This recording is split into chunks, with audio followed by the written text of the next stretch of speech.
Good morning again from Venice. You can see it's nice and sunny again here, but we are actually just on our way to catch a train. We will be heading to Florence today.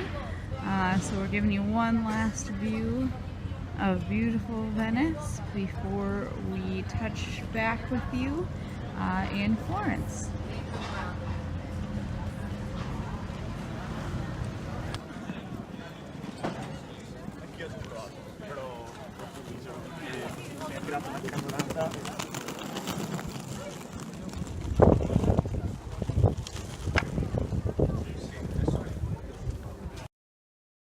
All right, Venice, an important city in the Adriatic Sea. I believe it translates roughly in Italian to the city of stairs, or maybe it's canals, I'm not sure.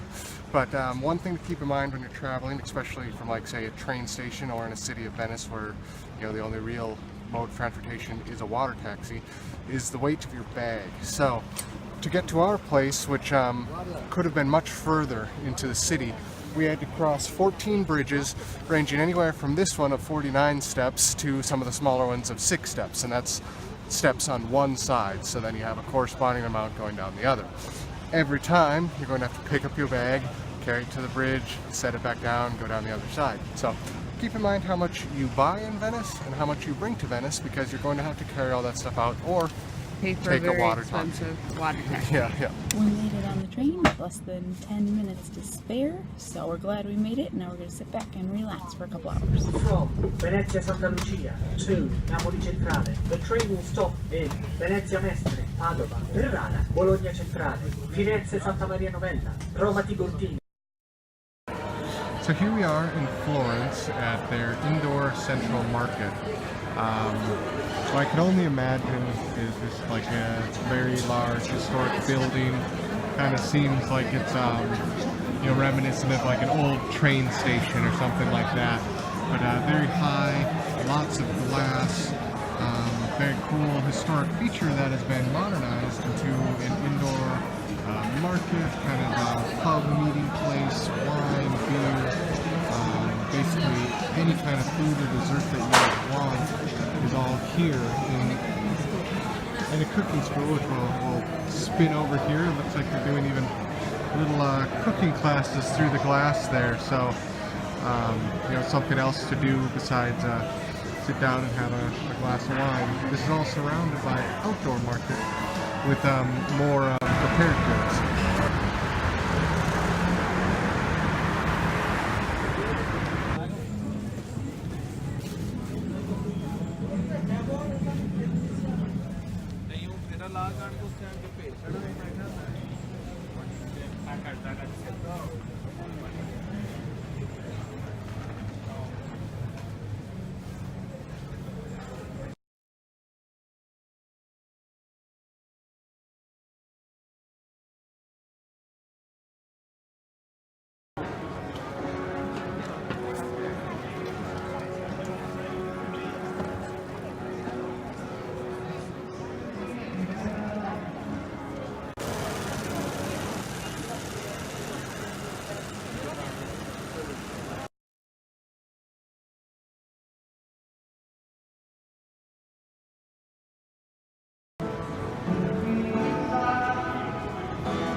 Alright folks, welcome back.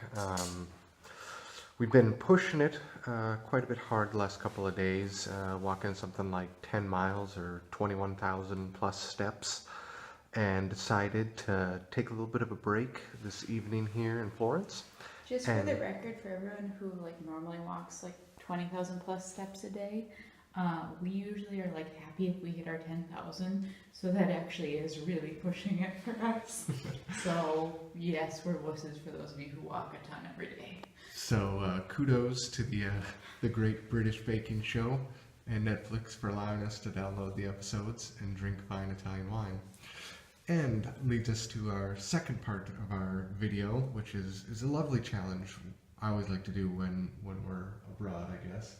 And what we have here on the right is a Pinot Rosa, a nice pink, somewhat of a bubbly or semi-bubbly wine. Wonderful color, great finish. Costs about €4 at the grocery store. And just this exquisite piece here, the Vino Bianco, which is just a white wine, which the total cost for that same amount is €1, which is just fascinating to me that you can get actually quite good white wine. iPhone camera doesn't really do it justice here, but that is probably what we would pay in the US, you know, in the neighborhood of $15 to $20 a bottle for, and you can get that for €1 at the grocery store. So the moral of the story is, you know, on the right you have wine that is quite exquisite, costs a little bit more, €3 to €5. Still but dirt cheap. But keep in mind, don't discount the boxed wines or the cheap wines, because some of the best wines we've had on trips, and this goes back to our Germany trip a year ago, were some of the cheapest wine you can buy at the grocery store. So price isn't everything.